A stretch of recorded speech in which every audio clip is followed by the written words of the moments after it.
जब हम अल्ट्रासाउंड करते हैं, किसी भी रीजन से अल्ट्रासाउंड कर रहे हैं, कोई भी प्रॉब्लम है या नॉर्मल हेल्थ चेकअप है, लीवर का फैट अल्ट्रासाउंड में आसानी से दिख जाता है। तो ये आपका फर्स्ट इंडिकेशन होता है कि जो फैट आपके बॉडी में एक्यूमुलेट हुआ है, जिसके कारण ओबेसिटी हुई है, उसका इफेक्ट लीवर पे अब आपको अल्ट्रासाउंड में दिख रहा है। साथ ही साथ इसका मतलब ये भी है कि आपके दूसरे ऑर्गन पे भी उसका इफेक्ट आ रहा है। देखिए, अल्कोहल हमारे देश में हमेशा ही एक बड़ा कारण रहा है लिवर डिजीज़ेस का, और बड़ी संख्या में लोग जो अल्कोहल ले रहे हैं, जिसको अल्कोहल को अब्यूज़ कर रहे हैं, और जो अल्कोहल डिपेंडेंसी है, जिसको अब हम अल्कोहल यूज डिसऑर्डर बोलते हैं, AUD बोलते हैं ना, उसके कारण लिवर में उनको प्रॉब्लम हो रही है। और हम ये देख रहे हैं कि आजकल 35 to 45 ईयर्स एज ग्रुप जो है, उसमें ज़्यादा लोग आ रहे हैं इस प्रॉब्लम से। अमाउंट का वहाँ कोई बात ही नहीं हो रही है, ये तो बिहेवियर की बात हो रही है, एडिक्शन पे आ गई बात। एडिक्शन की बात हो रही है, बिहेवियर की बात हो रही है। इसलिए अगर आप एक बूंद भी ले रहे हैं तो वो आपके लिए हानिकारक है। जो ऑर्गन खुद ही सबको डिटॉक्स कर रहा है, उसको आप क्या डिटॉक्स करेंगे? क्या कोई हमारे पास कोई टाइम फ्रेम है कि इतने सालों तक अल्कोहल कंज्यूम करने के बाद या इतने सालों तक फैटी लीवर होने के बाद लिवर डैमेज हो सकता है?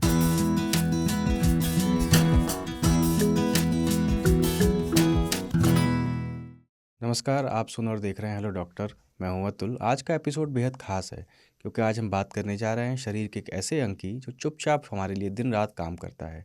लिवर शरीर का ये अंग शरीर को डिटॉक्स करता है, पोषक तत्वों को सिंथेसाइज करता है और डाइजेस्टिव प्रोसेस में भी अहम भूमिका निभाता है। लेकिन जब इसकी सेहत बिगड़ती है तो शरीर पर गंभीर असर पड़ता है। लिवर से जुड़ी बीमारियां जैसे फैटी लिवर, हेपेटाइटिस, सिरोसिस और लिवर फेलियर अब आम बात होती जा रही है। लेकिन लोगों को इसके लक्षण, बचाव और इलाज को लेकर जागरूकता की कमी है। इसलिए आज हमारे साथ मौजूद हैं प्रसिद्ध liver surgeon doctor Nitin Kumar, जो लिवर से जुड़ी बीमारियों को, उनके इलाज और ट्रांसप्लांट जैसे अहम विषयों में अपनी राय और अपनी सलाह देंगे। स्वागत है sir. Thank you Atul. Sir, liver disease पे बात करने के पहले, चूँकि आप लिवर ट्रांसप्लांट सर्जन हैं, सबसे पहले आप अगर समझाना चाहें कि लिवर हमारे शरीर में काम क्या करता है, एक आम आदमी अगर समझना चाहे कि क्या ऑर्गन है, क्योंकि इसके बारे में जिगर और ये सब लोग जानते हैं कि हाँ, एक कोई काम का ऑर्गन तो है ये। तो मैं इसको ऐसे समझाता हूँ, जैसे दिल है, दिल की अगर बात करें, सबको पता है दिल यहाँ पे लेफ़्ट साइड में है। अगर आप पूछेंगे जिगर कहाँ पे है, लिवर कहाँ पे है, तो ज़्यादातर लोगों को नहीं पता होगा। ये हमारे एब्डोमेन में रहता है और ये राइट साइड में है, just below the chest wall के नीचे रहता है। अब लिवर हमारे शरीर का लार्जेस्ट सॉलिड ऑर्गन है, सबसे बड़ा सॉलिड ऑर्गन है, और करीब करीब 500 से ज़्यादा फंक्शन ये करता है, जिसमें जैसा आपने कहा डिटॉक्स वाले फंक्शन है, सिंथेसिस फंक्शन है, बहुत सारी जो इम्पोर्टेंट चीज़ें हैं शरीर की फंक्शनिंग के लिए चाहिए वो करता है, डाइजेशन में हेल्प करता है, लिपिड के मेटाबॉलिज्म में इसका काम है, और जो सबसे ज़रूरी चीज़ है, जो पित्त बनता है, जो बाइल बनता है शरीर में, वो लिवर ही बनाता है, जो फाइनली हमारे फैट के डाइजेशन में हेल्प करता है। तो लिवर एक बड़ा ऑर्गन है, एक इम्पॉर्टेंट ऑर्गन है, और बहुत सारे फंक्शन करता है। अब हम इसको अगर ये जानना चाहें कि लिवर की बीमारियां, प्राइमरी लिवर कैसे बीमार पड़ता है हमारा, क्योंकि हम जानते नहीं हैं कि ये जो है इसके लक्षण, बहुत ऐसा ऑर्गन माना जाता है, एक बहुत आम कहावत है कि ये छिपकली की पूंछ की तरह होता है, और बहुत इसको लोग हल्के में भी लेते हैं। हाँ, तो इसको पहले ऐसे मैं शुरू करता हूँ कि लिवर की प्रॉब्लम्स किन किन कारणों से हो सकती है, क्या क्या चीज़ें हैं जो लिवर में प्रॉब्लम कर सकती हैं। जो सबसे कॉमन है, हमें पता है, जो हेपेटाइटिस की जो वायरसेस होती हैं, जैसे hepatitis A, B, C, D, E, इतने सारे हेपेटाइटिस रिलेटेड वायरस होते हैं, और भी वायरस होते हैं, बट ये मेजर कॉज है जो लिवर को डिजीज़ करते हैं। इसके अलावा अल्कोहल है जो लिवर के प्रॉब्लम कर सकते हैं। इसके अलावा फैटी लिवर डिजीज़ेज है, जो अगर ओबेसिटी है, फैट का अक्यूमुलेशन लिवर में हो रहा है, तो वो उसको अफेक्ट कर सकता है लिवर को। इसके अलावा कुछ जेनेटिक डिफेक्ट्स होते हैं, उसके कारण लिवर में डिजीज़ हो सकती है। इसके अलावा ऑटोइम्यून डिजीज़ेज होते हैं, जो हमारी शरीर की जो इम्यूनिटी है, जो ऐसे बैक्टीरिया वायरस से लड़ने के लिए बनी है, वो हमारे शरीर के एक ऑर्गन को अफेक्ट करना शुरू कर देती है। अगर स्पेसिफिकली वो लिवर को अफेक्ट करना शुरू करती है तो उसको ऑटोइम्यून लिवर डिजीज़ बोलते हैं। कुछ ऐसे डिजीज़ेज होते हैं जो बचपन में होती हैं, जो बच्चों में होती हैं, जैसे कि विल्सन्स डिजीज़ बोलते हैं, जिसमें कॉपर का ज़रूरत से ज़्यादा एक्यूमुलेशन होता है लिवर में। एक डिजीज़ होती है जिसको हीमोक्रोमेटोसिस बोलते हैं, जिसमें आयरन का एक्यूमुलेशन होता है लिवर में। तो ये सारी चीज़ें लिवर के डिजीज़ को कर सकती हैं। अब है कि ये इतना इग्नोर क्यों होता है? लिवर में एक रीजनरेटिंग कैपेसिटी है। अगर लिवर पे इंजरी हुई है और ये इंजरी कुछ करके उस जो चीज़ इंजरी कर रही है, अगर उसको हटा दिया जाए, उसको ट्रीट कर दिया जाए, तो लिवर फिर से फुल्ली रिकवर कर सकता है। शायद यही रीज़न है कि ये काफ़ी नेग्लेक्टेड है, लोगों को पता भी नहीं चलता। प्लस लिवर में रिज़र्व भी बहुत होता है। रिज़र्व कहने का मतलब है अगर 80 to 85% लिवर में प्रॉब्लम है भी, तो भी आपको इमीडिएट सिम्टम्स नहीं आएंगे, क्योंकि जो 10 से 15% बचा है वो बाकी फंक्शंस जो हैं वो बॉडी के वो कर रहा है, मैनेज कर रहा है, समहाउ वो मैनेज कर रहा है। इंजरी जब उससे आगे बढ़ती है तब प्रॉब्लम आने शुरू होते हैं, तब सिम्टम्स आने शुरू होते हैं, तब तक ऑब्वियसली बहुत लेट हो चुका होता है। आपने कहा सर हेपेटाइटिस ए, बी और सी, हेपेटाइटिस के वायरस क्या बाहर से हम जो हैं वो आते हैं इसलिए लिवर ख़राब होता है, या शरीर में रहते हैं पहले से? नहीं, ये जनरली ट्रांसमिशन होता है। जैसे कि हेपेटाइटिस ए और hepatitis E generally acute hepatitis करते हैं। अक्यूट हेपेटाइटिस का मतलब एकदम अचानक से इफेक्ट आ जाना। बाकी भी अक्यूट हेपेटाइटिस करते हैं, जैसे बी और सी भी कर सकते हैं। ए और ई का एग्जांपल मैंने इसलिए लिया क्योंकि जनरली इनका जो ट्रांसमिशन होता है वो फीको ओरल होता है। कहने का मतलब अनहाइजीनिक प्रैक्टिसेस होते हैं।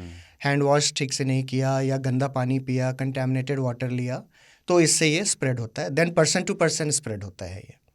तो ये जो हेपेटाइटिस ए और ई है, ये लिवर में अचानक से प्रॉब्लम करता है।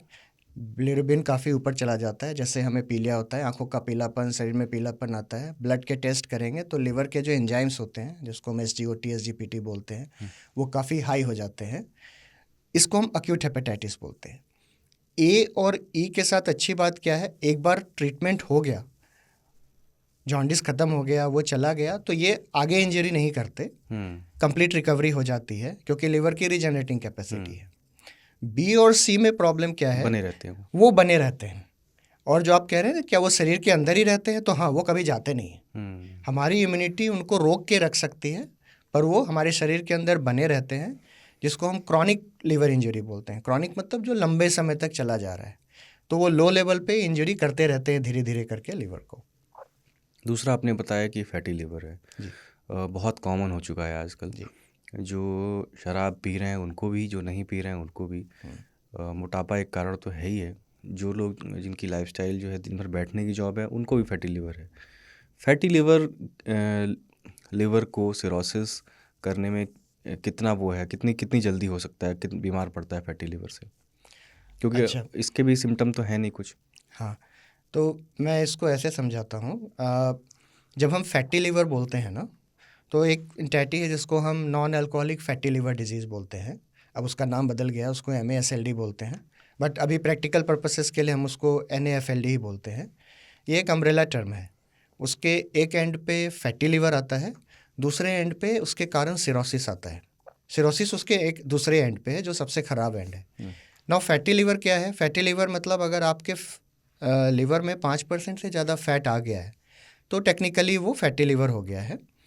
अब मान लीजिए वो फैट नहीं क्लियर हो रहा, जो ओबेसिटी है वो परसिस्टेंट है, फैट डिक्रीज़ नहीं हो रहा, वेट लॉस नहीं कर रहे हैं हम, किसी भी रीजन से फैट परसिस्टेंट है या बढ़ रहा है फैटी लिवर, तो अब वो सेल्स में, लिवर के सेल्स में जो फैट है वो सेल्स को डैमेज करना शुरू करता है। उस डैमेज के कारण लिवर में सूजन आती है और सेल डेथ होने शुरू हो जाते हैं, लिवर सेल्स में डेथ शुरू हो जाती है। अब क्या है, लिवर तो रीजनरेट कर सकता है, तो जब वो रीजनरेट कर सकता है तो फिर से लिवर सेल्स आ जाने चाहिए, वो होता भी है। लेकिन क्योंकि फैट तो लगातार ही प्रेजेंट हो रहा है, जो इंजरी है वो परसिस्टेंट है, वो लगातार है। अब जो हीलिंग हो रही है वो अब नॉर्मल हीलिंग नहीं हो रही, नॉर्मल रीजनरेशन नहीं हो रहा, सेल्स रिप्लेस नहीं हो रहे, उसके साथ साथ स्कार रिप्लेस हो रहा है, जिसको हम फाइब्रोसिस बोलते हैं। उसको हम लोग नॉन अल्कोहलिक स्टेटोहेपेटाइटिस बोलते हैं, NASH बोलते हैं। स्कार क्या, जैसे मान लीजिए मुझे हाथ पे चोट लगती है जी, तो बॉडी खुद यहाँ पे ट्रीट कर लेती है जी, वैसा ही कुछ स्कारिंग लिवर पे भी होती है? बिल्कुल। तो जो वुंड हीलिंग का प्रोसेस है, जैसे हम कट लगा हमें फिंगर पे या हाथ पे और जो हीलिंग हुई, और रीजनरेशन का जो प्रोसेस है मोटा मोटी सेम ही है। द डिफरेंस बस यही है कि यहाँ पे जो हीलिंग हो रही है वो ऑलवेज स्कारिंग के साथ हो रही है, लिवर में स्कारिंग नहीं होती नॉर्मली। अगर हमने ऑफेंडिंग एजेंट जिसके कारण इंजरी हो रही है वो अगर हटा लिया है तो अगर वो इंजरी परसिस्टेंट है तो जो वो स्कारिंग है वो कुछ नहीं, वो फाइब्रोसिस है। वही फाइब्रोसिस लिवर में भी हो रही है। अब फाइब्रोसिस के भी स्टेजेज हैं, F1 to F4 बोलते हैं। बहुत तरीके के स्टेजिंग होते हैं पर मोस्ट पॉपुलरली जो F1 to F4 तक हम मानते हैं। जो F4 फाइब्रोसिस है वही सिरोसिस है। तो हमने शुरू किया था फैटी लिवर डिजीज से और अब हम सिरोसिस तक पहुंच गए हैं। मतलब फैटी लिवर के भी ग्रेड 1 2 3 और फिर फाइब्रोसिस के भी ग्रेड 1 2 3 4। यस अच्छा, एग्जैक्टली। और फैटी लिवर में सर वैसे तो कोई लक्षण दिखते नहीं हैं। किसी इंसान को जांच करानी हो कि मुझे फैटी लिवर है कि नहीं, एक तो कॉमन लिवर फंक्शन टेस्ट है जिसकी जानकारी कई लोगों को है। इसके अलावा और क्या जांच होती है, क्योंकि जब कोई लक्षण नहीं आ रहे हैं तो आम आदमी कैसे जागरूक रहे कि उसको फैटी लिवर है या नहीं? अच्छा देखिए, हम इसको ऐसे नहीं बोलते हैं कि लक्षण नहीं है, लक्षण तो हैं। लक्षण क्या है? आपका वेट ज़्यादा है, यू आर ओवर वेट। जो कैलकुलेट करने का तरीका है कि कोई ओवर वेट है या नहीं, जिसको हम बॉडी मास इंडेक्स बोलते हैं, जिसमें वेट और हाइट के बेसिस पे हम वो कैलकुलेट करते हैं। जिनकी वैल्यू 18 से 25 के बीच में होती है उसको हम नॉर्मल वेट वाले कहते हैं। 25 से ऊपर वाले को हम ओवर वेट कहते हैं और 30 से ऊपर को हम ओबेसिटी कहते हैं। अब अगर आपका BMI ज़्यादा है, 25 से ऊपर है, वही पहला लक्षण है आपका, या 30 से ज़्यादा है, ओबेसिटी है, वही आपका पहला लक्षण है कि आपको ओबेसिटी है, मतलब प्रॉब्लम तो है। अब क्या है, जब हम अल्ट्रासाउंड करते हैं, किसी भी रीजन से अल्ट्रासाउंड कर रहे हैं, कोई भी प्रॉब्लम है या नॉर्मल हेल्थ चेकअप है, लीवर का फैट अल्ट्रासाउंड में आसानी से दिख जाता है। तो ये आपका फर्स्ट इंडिकेशन होता है कि जो फैट आपके बॉडी में एक्यूमुलेट हुआ है जिसके कारण ओबेसिटी हुई है, उसका इफेक्ट लिवर पे अब आपको अल्ट्रासाउंड में दिख रहा है। साथ ही साथ इसका मतलब ये भी है कि आपके दूसरे ऑर्गन पे भी उसका इफेक्ट आ रहा है। क्या LFT में फैटी लिवर पकड़ा जा सकता है? यस, जो हमारे लिवर एंजाइम्स होते हैं वो कभी कभी बढ़ जाते हैं फ्लक्चुएट फैटी करते लिवर हैं। में। यस। इसके अलावा लिवर को डैमेज करने का जो सबसे चर्चित कारण है वो है अल्कोहल। अभी आपको सर्जरी करते हुए और OPD करते हुए किस एज ग्रुप के पेशेंट सबसे ज़्यादा दिखते हैं, और किस तरह से आपको 19-20 साल हो गए जो है लिवर को ट्रीट करते हुए, सर्जरी करते हुए, अभी क्या देख रहे हैं आप, क्या बदलाव देख रहे हैं आज के पहले और तब जब आपने शुरू किया होगा? देखिए, अल्कोहल हमारे देश में हमेशा ही एक बड़ा कारण रहा है लिवर डिजीज़ का, और बड़ी संख्या में लोग जो अल्कोहल ले रहे हैं, जिसको अल्कोहल को अब्यूज़ कर रहे हैं, और जो अल्कोहल डिपेंडेंसी है, जिसको अब हम अल्कोहल यूज़ डिसऑर्डर बोलते हैं, AUD बोलते हैं ना, उसके कारण लिवर में उनको प्रॉब्लम हो रही है। और हम ये देख रहे हैं कि आजकल 35 to 45 ईयर्स एज ग्रुप जो है उसमें ज़्यादा लोग आ रहे हैं इस प्रॉब्लम से, जिनको लिवर के फेल्योर हो रहे हैं। एक कंडीशन होती है जिसको हम acute and chronic liver failure बोलते हैं। उसमें क्या होता है, बहुत लंबे टाइम से अल्कोहल लेने के कारण लिवर में सिरोसिस हो गया है, जानते हुए भी कि लिवर में प्रॉब्लम है, या उनको नहीं भी मालूम है कि लिवर में ऑलरेडी सिरोसिस हो रखा है और वो अल्कोहल ले रहे हैं उसके बावजूद भी, उसके कारण अक्यूट इंसल्ट होता है लिवर में, जिसको हम अक्यूट अल्कोहलिक हेपेटाइटिस बोलते हैं। जैसे वायरस के कारण हेपेटाइटिस हो सकता है, वैसे ही अल्कोहल के कारण भी हेपेटाइटिस हो सकता है। तो आपको लिवर की डिजीज़ पहले से है, एक्यूट मतलब अचानक से? अचानक से, हाँ। पहले से क्रॉनिक लिवर डिजीज़ चल रहा है। क्रॉनिक लिवर डिजीज़ मतलब 6 महीने से ज़्यादा जो प्रोसेस चल रहा है, उसके ऊपर आपको अक्यूट इंसल्ट भी हो रहा है अल्कोहल लेने के कारण, कॉम्प्लेक्स हो जाए तो बहुत कॉम्प्लेक्स हो जाता है, जिसको हम acute and chronic liver failure बोलते हैं। ज़्यादातर ये 35 to 45 ईयर्स एज ग्रुप पे लोगों में देखी जाती है। जो हमारा आज वर्किंग क्लास है ना, जो मेन, वो बिकॉज ऑफ जो भी लाइफस्टाइल है उसके कारण ज़्यादा अल्कोहल लेते हैं, अनरेगुलेटेड लेते हैं, उस कारण से ये प्रॉब्लम होती है। ACLF एक बहुत ही खतरनाक बीमारी है और इसमें काफ़ी हाई मॉर्टेलिटी है। सर पहले कार्डियोलॉजिस्ट बोलते थे कि wine is good for health, और फिर उसके बाद WHO की एक रिपोर्ट आती है पिछले साल कि WHO की रिपोर्ट में लिखा है कि एक बूंद भी बहुत नुकसान है जी। तो ये जो बदलाव है इतने सालों के बाद, अभी क्या डॉक्टर जो है क्या रिकमेंड करते हैं? कई लोग जो हैं जो पूछते भी हैं जा कर के, कि जो बिल्कुल ही डिपेंड है, मान लीजिए कि सर हम कितना ले सकते हैं, कब ले सकते हैं, उनके लिए क्या कहना चाहेंगे आप? मैं तो WHO के साथ ही जाऊंगा कि एक बूंद भी नहीं लेना चाहिए। मैं इसका रीज़न बताता हूँ वाई। जो हम बोलते हैं ना alcohol use disorder, alcohol use disorder जब हम डायग्नोज करते हैं किसी पेशेंट में, डायग्नोज मतलब पता करते हैं किसी भी पेशेंट में, तो वो पता करने के लिए अमाउंट इम्पॉर्टेंट नहीं होता है, बिहेवियर इम्पॉर्टेंट होता है। क्या बिहेवियर है? जैसे आप अल्कोहल ले रहे हैं, उसके कारण आपको प्रॉब्लम हो रही है। सपोज आपने अल्कोहल लिया, आपका किसी से झगड़ा हो गया, एक्सीडेंट हो गया, किसी का भी, ठीक है, ये उसका एक एडवर्स इफेक्ट आया अल्कोहल लेने का, ठीक है, चाहे आप किसी अमाउंट में ले रहे हो। ये होने के बावजूद भी अगर आप फिर से अल्कोहल को ढूंढ रहे हैं और ले रहे हैं, तो उसके और कंसिक्वेंसेस होंगे। AUD है। हाँ, that is becomes the alcohol use disorder. तो अमाउंट का वहाँ कोई बात ही नहीं हो रही है, ये तो बिहेवियर की बात हो रही है, एडिक्शन पे आ गई बात। एडिक्शन की बात हो रही है, बिहेवियर की बात हो रही है। इसलिए अगर आप एक बूंद भी ले रहे हैं तो वो आपके लिए हानिकारक है। किन स्थितियों में सर मरीज को लिवर ट्रांसप्लांट एकमात्र विकल्प रह जाता है कि इसके बाद कोई हमारे पास ऑप्शन नहीं है? हाँ, उसको हम एंड स्टेज लिवर डिजीज़ बोलते हैं। जितनी भी कारण मैंने अभी बताए हैं, वो सारे कारण आपको एंड में लास्ट में एंड स्टेज लिवर डिजीज़ ले जाते हैं। एंड स्टेज लिवर डिजीज़ कहने का मतलब है सिरोसिस है एंड इट्स कॉम्प्लिकेशन। किसी को सिर्फ सिरोसिस है, उसके कारण कोई प्रॉब्लम नहीं है, हमने ब्लड टेस्ट कर लिया, हमने अल्ट्रासाउंड कर लिया, हमने CT स्कैन कर लिया, हमें पता है कि सिर्फ सिरोसिस है, उसके कॉम्प्लिकेशंस नहीं आए हैं। उनके कॉम्प्लिकेशंस क्या हैं? जैसे ब्लीडिंग, इन्फेक्शन, पेट में पानी आना, दिमाग पे असर आना, पीलिया का हो जाना, ये सब सिरोसिस एंड इट्स कॉम्प्लिकेशन कहलाते हैं। ये सब चीज़ें जब हो गई हैं और ये कंट्रोल नहीं हो रही है मेडिकल मैनेजमेंट से, दवाइयों से भी कंट्रोल नहीं हो रही है, तब हम उसको एंड स्टेज लिवर डिजीज़ बोलते हैं, ESLD बोलते हैं। ऐसे पेशेंट्स को लिवर ट्रांसप्लांटेशन की ज़रूरत होती है।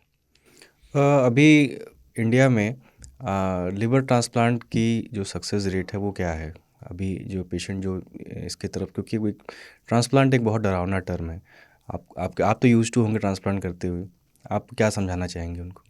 हाँ, देखिए, ट्रांसप्लांट डरावना टर्म तो मैं इसको ऐसे कहूँगा, अभी से 25 साल पहले हम चले जाते हैं, अगर किसी को एंड स्टेज लिवर डिजीज़ होता था, मैं इंडिया की बात कर रहा हूँ, तो हमारे पास कोई सॉल्यूशन नहीं होता था उसका, कि अब किसी को एंड स्टेज लिवर डिजीज़ है, अब नेक्स्ट क्या है, क्या हमारे पास कोई उपाय है इससे बचने का, क्या इसका कोई इलाज है अभी हमारे पास?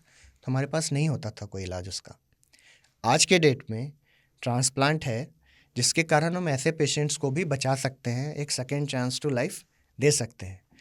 अब कैसे सेकेंड चांस ऑफ लाइफ देंगे? तब वहाँ पे सर्वाइवल की बात होती है कि इसके रिजल्ट्स कैसे हैं। आज की डेट में बात करूँ तो 1 ईयर सर्वाइवल 90% है after liver transplantation and 5 year survival 70% है। इसको मैं थोड़ा और सिंप्लीफाई करूँ तो 1 ईयर सर्वाइवल 90% कहने का मतलब, अगर हम 100 लोगों का ट्रांसप्लांट करते हैं तो 90% 1 साल तक ठीक रहेंगे, 5 साल तक 70 ठीक रहेंगे। इस तरह से इसको समझाता है, जिसको कि एक बहुत ही अच्छा रिजल्ट माना जाता है। अगर हम एंड स्टेज लिवर डिजीज के पेशेंट को देखें और उनका ट्रांसप्लांट ना करें तो उनका सर्वाइवल लेस देन 1 ईयर है। 50% लेस देन 1 ईयर से मोर देन 1 ईयर नहीं जा पाएंगे। तो हम उसको अगर कंपेयर करें कि जहाँ पे 90% 1 ईयर सर्वाइवल है और दूसरी तरफ जहाँ 50% विल डाई बिफोर 1 ईयर, तो दोनों में बहुत डिफरेंस है और बहुत फ़ायदा है। सर, ट्रांसप्लांट पे मैं दोबारा आऊँगा, इसके पहले अभी मेरे बीच में दिमाग में क्वेश्चन आया कि इंटरनेट के आने के बाद और वैसे भी लिवर को डिटॉक्स करने के लिए बहुत सारी जो हैं होम रेमेडीज़ और दवाइयाँ और नुस्खे बताए जाते हैं।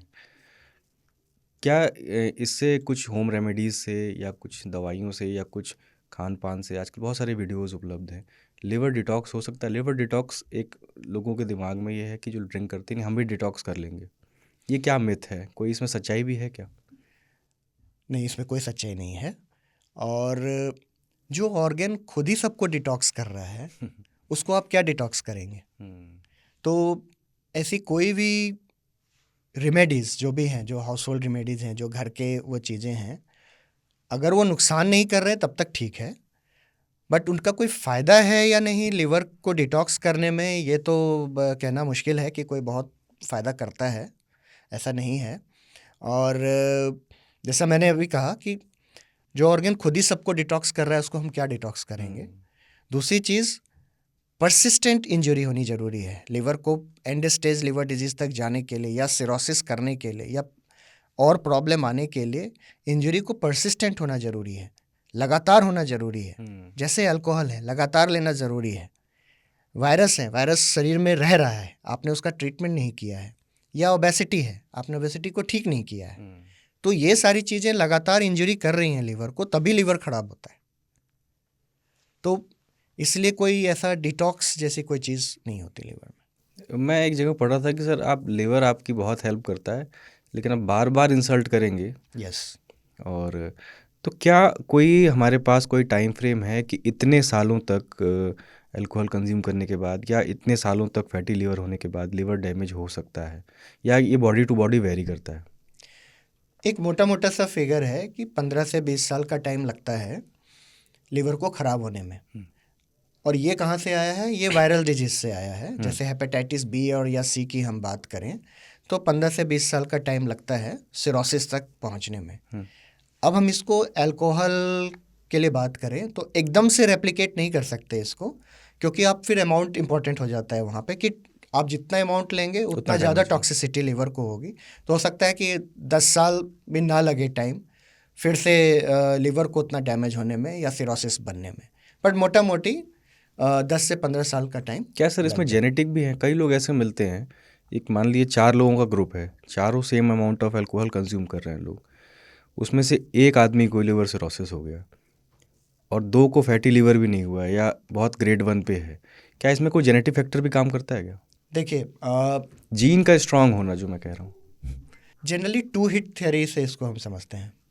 कोई भी डिजीज़ होने के लिए, प्रॉपरली उसको मैनिफेस्ट होने के लिए 2 हिट्स होने ज़रूरी है। अगर मान लीजिए आपको जेनेटिक प्रेडिस्पोजिशन है, आपको जेनेटिक कोई डिफेक्ट है जिसके कारण इंजरी हो सकती है, मतलब उसके कारण आपके लिवर में या किसी भी ऑर्गन में प्रॉब्लम आ सकती है, लेकिन आपको अभी आया नहीं है। मतलब प्रॉब्लम तो है बट उसके कारण आपको इफेक्ट नहीं आ रहा है।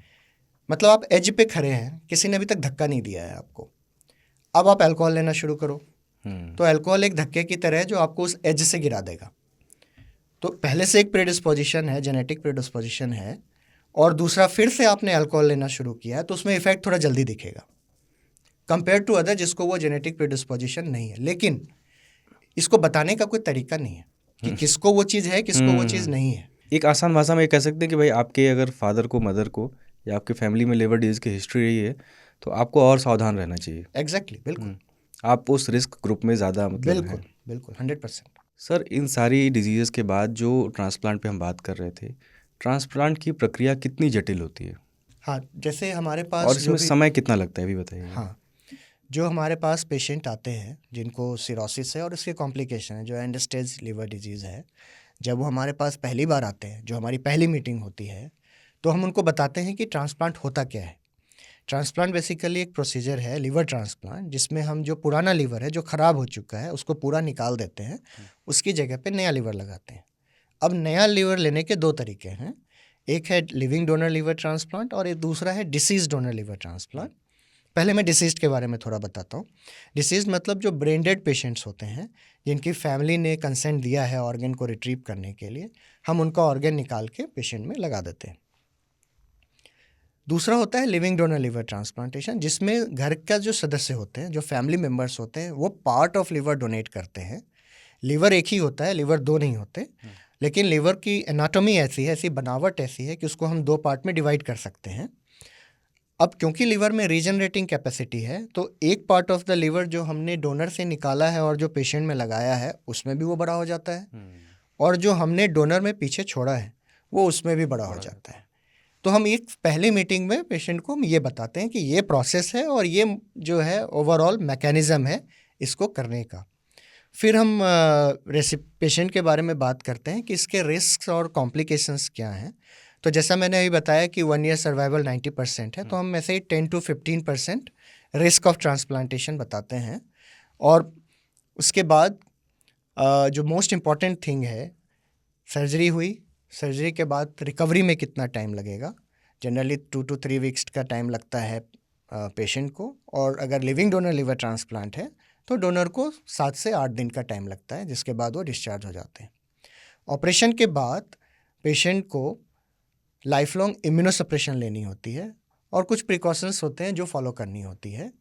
डोनर को ऐसा कोई प्रिकॉशन नहीं होता और कोई लाइफ लॉन्ग मेडिकेशंस नहीं होती हैं। डोनर की सेहत पे कोई जो है लंबा प्रभाव नहीं पड़ता उसके शरीर पे? देखिए, ऑपरेशन तो ऑपरेशन है। जो हम लिवर को निकाल रहे हैं वो फिर से उतना बड़ा हो गया है, उस सेंस में हम कहें तो शरीर में कोई कमी नहीं रहती है। जो हम डोनर पे भी ऑपरेशन करते हैं वो भी एक मेजर ऑपरेशन है, बहुत, लेकिन काफ़ी सेफ ऑपरेशन है। ऑपरेशन के बाद मोस्ट ऑफ द डोनर्स अपनी नॉर्मल लाइफ में वापस चले जाते हैं। समय का थोड़ा डिफरेंस हो सकता है, कुछ 1 महीने में, कुछ 2 महीने में। उसके बाद वो अपनी लाइफ में वापस चले जाते हैं। हमें कोई लाइफ लॉन्ग फॉलोअप की भी ज़रूरत नहीं पड़ती। जैसे जो हमारा जो नॉर्मल जो एडवाइस होता है डोनर को कि आप 3 से 6 महीने में एक बार आप ब्लड टेस्ट करा के हमसे आके मिल लें, उसके बाद उतना भी मिलना जुलना क्या जरूरी कोई मैकेनिकल नहीं प्रॉब्लम ना हो? हो ये सब देखने के लिए 3 महीने तक हम कोई भारी चीज़ ना उठाएं, जो ऐसे किसी भी सर्जरी में होता है उसके लिए कहते हैं। नाउ अब तो काफ़ी एडवांस हो गया, जिसमें हम लैपेरोस्कोपिक डोनर सर्जरी भी करते हैं या रोबोटिक डोनर सर्जरीज भी करते हैं, जिसमें स्कार उतना बड़ा नहीं होता, उतना दिखता नहीं है। छोटा सा स्कार होता है, वो भी पेट के नीचे वाले हिस्से में देके, और तब वो सर्जरी होती है। तो ऐसे में रिकवरी भी फास्ट होती है डोनर की, कोई ऐसा ऑब्वियस दिखता हुआ स्कार भी नहीं होता है, और उससे रिलेटेड प्रॉब्लम भी ज़्यादा नहीं होती। सर, ये हमने सिम्टम्स, डायग्नोसिस, ट्रीटमेंट, ट्रांसप्लांट पे बात की। अब पूरी तरह से हम बीमार ना पड़ें, इसके लिए क्या लाइफस्टाइल जो है चेंज करनी चाहिए कि हमारा लिवर जो है स्वस्थ रहे? देखिए, सबसे ज़रूरी तो है, जो सबसे मोस्ट इम्पॉर्टेंट कारण है लिवर डिजीजेस के, उसको बचना है। वायरल डिजीजेस से बचना है। जैसे मैंने बताया, हेपेटाइटिस ए और हेपेटाइटिस ई है, जिनका जनरली हाइजीन रिलेटेड है, जिसको हम फीको ओरल कंटेमिनेशन बोलते हैं, या कंटेमिनेटेड वाटर से उसके कारण ये होता है। फीको ओरल मतलब मल से वो बैक्टीरिया, वो जब वायरस एक बार रहता है जिनको उसमें? हेपेटाइटिस ए हो जाता है तो वो अपने मल में सेक्रीट करते हैं हेपेटाइटिस ए, अच्छा। तो उसके थ्रू किसी और को होएगा। तो इस तरह से वो कंटेमिनेशन पर्सन टू पर्सन वो आगे बढ़ता है। अच्छा। और वो मल जाके मान लीजिए कि सीवेज वाटर में जाकर मिला, और अगर वो जो हमारा वाटर सप्लाई है, पीने का पानी है, वो उससे कंटेमिनेट हो गया, तो आप भी जो पानी पी रहे हैं उसमें हेपेटाइटिस ए के वायरस हैं, उससे फिर वो आपको हो जाएगा। तो इस तरह से पूरी साइकिल चलती है। हेपेटाइटिस ई के साथ भी यही चलता है। तो ऑब्वियस है कि आप अगर साफ़ पानी पिएं, गर्म पानी पिएं, बाहर की चीज़ें ना खाएं जहाँ पे आपको अनहाइजीनिक लग रहा है, तो आप इन 2 वायरस से बच सकते हैं। हेपेटाइटिस बी और हेपेटाइटिस सी के अलग कारण होते हैं, जैसे माँ से बच्चों में आ सकता है, या ब्लड ट्रांसफ्यूजन है, या इंजेक्शंस हैं, उसके कारण हो सकता है। खासकर हेपेटाइटिस सी है, इनका अगर आपको टाइमली पता नहीं चला या आपने तरीके से ट्रीटमेंट नहीं कराया तो ये शरीर में रुकते हैं, ये क्रॉनिक लिवर डिजीज़ करते हैं, और क्रॉनिक लिवर डिजीज़ करते हैं तो इसके कारण सिरोसिस हो सकता है। तो आपको रेगुलर चेकअप करना है। इन जैसे वायरल डिजीज़ के टेस्ट होते हैं वो टेस्ट कराने हैं, काफ़ी सेंसिटिव और स्पेसिफिक टेस्ट होते हैं ये सारे, इनसे पता चल जाता है। अल्ट्रासाउंड भी कराते रहना है? अल्ट्रासाउंड भी कराते रहना है, इससे आपको पता चल जाता है। तो ये सब तरीके हैं बचने के। तीसरा सबसे इम्पॉर्टेंट कारण जो है वो अल्कोहल है। अल्कोहल नहीं लेना है, हमने अभी डिस्कस किया है, तो अल्कोहल तो नहीं लेना है, बंद ही करना है। जो चौथा मोस्ट इंपॉर्टेंट है, जो लाइफस्टाइल रिलेटेड, ऑब्वियसली अल्कोहल भी लाइफस्टाइल रिलेटेड में ही आता है। जो चौथा है वो ओबेसिटी। जो हमारी लाइफस्टाइल है, सेडेंट्री लाइफस्टाइल है, ज़्यादा हमें काम नहीं करना है, व्हीकल है, एसी रूम में बैठे हैं, थर्मोरेगुलेशन भी नहीं होना है, ये सब एनर्जी कंजर्विंग प्रोसीजर्स हैं, प्रोसेसेस हैं। थर्मोरेगुलेशन क्या है सर? जैसे जैसे आप बाहर निकल रहे हैं, हीट में निकल रहे हैं या ठंड में हैं, तो आपकी बॉडी हीट जनरेट करती है, उसमें एनर्जी खर्च होता है, इसको थर्मोरेगुलेशन बोलते हैं। अच्छा। अब आप एसी में बैठे हैं तो आपको वो भी करने की ज़रूरत नहीं है। आप एक कांस्टेंट टेम्परेचर पे बैठे हैं, कंफर्टेबल पे बैठे हैं, मतलब जो भी हीट डिसिपेटिंग या एनर्जी को खर्च करने वाले प्रोसेसेस हैं वो हम नहीं करते हैं। तो फैट जमा होने लगता है। तो फैट जमा होने लगता है। अब फैट जमा होने का क्या है, फैट जमा होने के लिए हमारी बॉडी ने अरेंजमेंट कर रखा है, जिसको फैट सेल्स बोलते हैं, एडिपोज टिश्यू बोलते हैं। जब तक वहाँ पे फैट जमा हो रहा है किसी को कोई प्रॉब्लम नहीं है, बॉडी के बाकी ऑर्गन को भी कोई प्रॉब्लम नहीं है, सब ठीक है, क्योंकि वो उसी के लिए ही बने हैं। प्रॉब्लम तब आती है जब फैट सेल से निकल के दूसरे ऑर्गन्स में आते हैं। जैसे मान लीजिए लिवर में आ गया, लिवर सेल्स फैट को हैंडल करने के लिए नहीं बने हैं, और जब वो लिवर सेल्स के अंदर फैट एक जगह ले लेता है और वो लिवर के सेल्स को इंजरी करना शुरू कर देता है। यही चीज़ ब्लड वेसल्स में ही होती है, यही चीज़ किडनी में भी होती है, यही चीज़ हार्ट में भी हो रही है, हर जगह यही चीज़ हो रही है।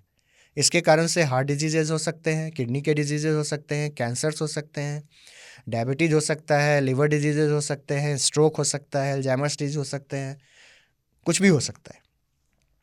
अब है कि इनको कैसे करना है।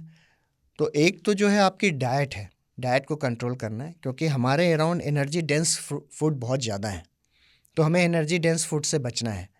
जैसे जिसको हम जंक फूड बोलते हैं, वो बहुत ज़्यादा मिलता है हमारे आसपास, ईजिली अवेलेबल है, चीप है, लगातार अबेंडेंस में अवेलेबल है। ये सब चीज़ें ओबेसिटी करती हैं। और हमारी फिजिकल एक्टिविटी, जैसे हमने अभी डिस्कस किया, अगर हम ये कहें कि हमें करना क्या चाहिए इनके लिए, तो ऑब्वियसली जो डाइट है आपको चेंज करना होगा। जैसे आपको प्यास लगी तो आपने पानी पीना है, रेदर देन कि आप कोक और पेप्सी या जो भी कोल्ड बेवरेजेस होते हैं वो पी रहे हैं। अगर आपने कुछ भूख लगी है तो आप नॉर्मल खाना खाएं, ना कि आप बर्गर और ये सब चीज़ें खाएं जो जो एनर्जी डेंस हैं, आपके शरीर के अंदर जाके वो स्टोर हो रही है फैट की तरह। जनरली जो डाइटरी रिकमेंडेशंस होती हैं उसमें हम कहें तो जैसे होल ग्रेन्स हैं वो खानी चाहिए, मिल्क ले रहे हैं तो स्किम्ड मिल्क लेना चाहिए जिसमें फ़ैट कम रहता है। और जनरली लोगों की जो खाने की हैबिट होती है वो वॉल्यूम जो होता है उसका जो अमाउंट है वो फिक्स होता है। तो हम जो एनर्जी डेंस है उसमें पानी मिलाकर उसको कम कर सकते हैं। जैसे जो सूप लेने का जो एक आइडिया होता है कि आप सूप पियो, उसका आइडिया यही होता है, जो एनर्जी डेंसिटी है उसको हम कम कर रहे हैं।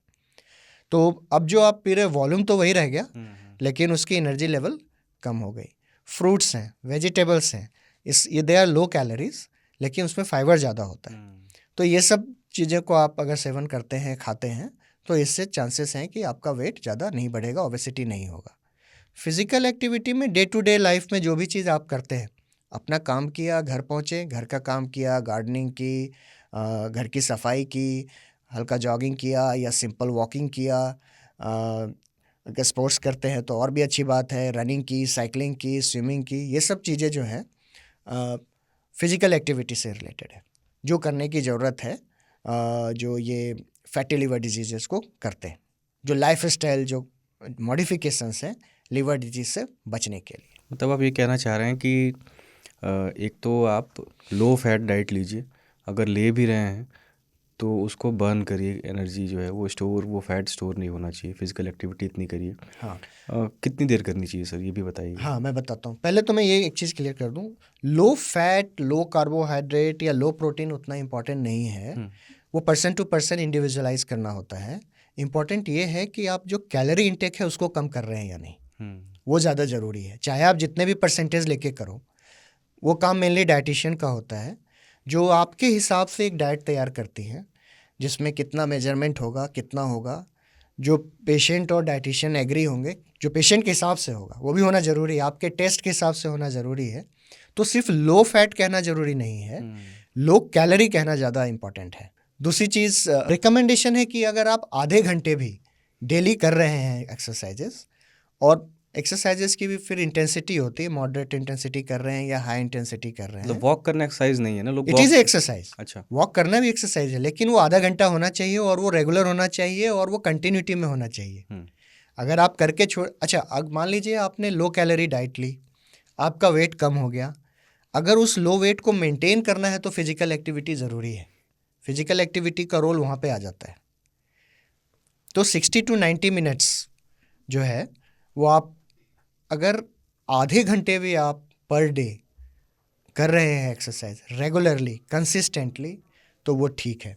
अब एक्सरसाइज, मॉडरेट इंटेंसिटी एक्सरसाइज क्या है? कुछ नहीं, आप ब्रिस्क वॉकिंग, थोड़ा सा तेज चलें, इतना तेज चलें, अगर दो लोग वॉक कर रहे हैं तो आपस में अगर बात भी कर पा रहे हैं ठीक से तो उतना ही काफ़ी है, उससे ज़्यादा भी जाने की ज़रूरत नहीं है। पसीना हो, एनर्जी अपने आप लूज हो जाएगी, बट ये रेगुलर होना ज़रूरी है। आप आज 1 घंटे करो और फिर अगले हफ्ते करो तो उससे कोई फ़ायदा नहीं हो, ये इंपॉर्टेंट है। ओपीडी करते हुए आपने कभी देखा है कि जो लोग शराब नहीं पीते हैं, जिनको हेपेटाइटिस या कोई इससे एक्सपोजर भी नहीं हुआ है, उनको भी लिवर सिरोसिस की घटनाएं अगर सामने आई हैं, ऐसा होता है? ऐसे बहुत सारे पेशेंट हमारे पास आते हैं, वो कहते हैं डॉक्टर साहब हमने तो आज तक अल्कोहल नहीं लिया, वायरस भी नहीं है, हम फैटी भी नहीं हैं, फिर हमें क्यों हो गया सिरोसिस? तो कुछ कैटेगरीज़ हैं जिसमें हमें कारण सिरोसिस का पता नहीं चल पाता है, जिसको हम क्रिप्टोजेनिक लिवर डिजीज़ बोलते हैं, क्रिप्टोजेनिक सिरोसिस, जिसमें हमें कॉज नहीं पता है। बट ओवर द टाइम ऐसा जो हमारा रिसर्च हुआ है उसमें हमें ये पता चला है कि जितने भी क्रिप्टोजेनिक लिवर डिजीज़ के केसेस हैं उसमें एक बहुत बड़ा प्रोपोर्शन वैसे लोगों का है जिनको कभी फैटी लिवर डिजीज़ रहा होगा, और जैसे जैसे वो सिरोसिस की तरफ बढ़ते हैं तो वो बर्नआउट हो जाता है। जब आप उस लिवर को एग्जामिन करोगे तो आपको फैट नहीं दिखेगा, आपको सिर्फ फाइब्रोसिस दिखेगी, सिर्फ स्कार दिखेगा। और उनका वेट लॉस, क्योंकि सिरोसिस इतने टाइम से चला आ रहा है तो उनका वेट लॉस भी हो जाता है। तो एकदम से पता नहीं चलता कि ये इसका कारण फैटी लिवर ही था। बट ओवर द टाइम बहुत सारे रिसर्च में ये पता चला है कि जितने भी क्रिप्टोजेनिक लिवर डिजीज़ के केसेस हैं उसका एक बड़ा प्रोपोर्शन, एक बड़ा परसेंटेज फैटी लिवर डिजीज़ का था। सर, कुछ इसके बारे में मिथ हैं जो आप बता रहे थे कि लिवर बॉडी को डिटॉक्स करता है, तो उसको आप कैसे क्या करेंगे? बहुत सारे मिथ ऐसे हैं कि ज़्यादा पानी पीने से लिवर डिटॉक्स रहेगा। कैसे और क्या क्या मिथ्स हैं सर, आप बताना चाहेंगे जिससे लोग कम से कम ये प्रैक्टिस छोड़ दें? देखिए, पानी ज़्यादा पीने से कोई फ़र्क नहीं पड़ेगा। एक जो रिकमेंडेड पानी पीने का जो है, जितनी पानी आपको डेली पीनी चाहिए आप उतना पिएं। गर्मी के टाइम में थोड़ा सा अमाउंट बढ़ाना होता है क्योंकि वाटर लॉस ज़्यादा हो रहा होता है। ठंड के टाइम में आपको पता नहीं चलता, इसलिए आपको पानी पीते रहना चाहिए टाइमली। बट इससे लिवर डिटॉक्स हो जाएगा ऐसा कुछ नहीं है, उसका इससे कोई रिलेशन नहीं है। दूसरी चीज़ें कुछ जो ओवर द काउंटर मेडिसिन्स होती हैं जो लोग खरीद के खा लेते हैं, वो लिवर को बचाने के बदले लिवर को डैमेज करते हैं। बहुत सारी वैसी ड्रिंक्स आती हैं कि हर्बल ड्रिंक आती हैं, लोग जो उसको हाँ पीते हैं। हाँ, तो उसमें हमारा सजेशन यही होता है कि जो चीज़ें प्रूवन नहीं हैं या जो बहुत फेमस या रेप्यूटेड कंपनी नहीं बना रही हैं, उन सब चीज़ों से बच के रहा जाए। वो लिवर को उल्टा डैमेज करती है। आपके पास आते हैं ऐसे पेशेंट? जो बहुत आते हैं ऐसे पेशेंट जो पहले से मेडिसिन ले रहे होते हैं या कुछ अल्टरनेटिव मेडिसिन जिसको हम बोलते हैं complementary and alternative medicine, CAM बोलते हैं जिनको हम अपनी भाषा में, वो लेकर आते हैं।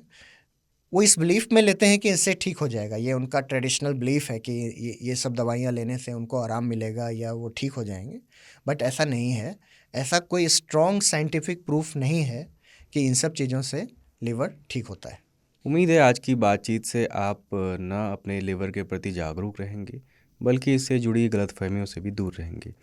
हमने बात की डॉक्टर नितिन कुमार से। मैं हूं अतुल। आज का एपिसोड कैसा लगा कमेंट बॉक्स में लिखकर ज़रूर बताएं। शुक्रिया।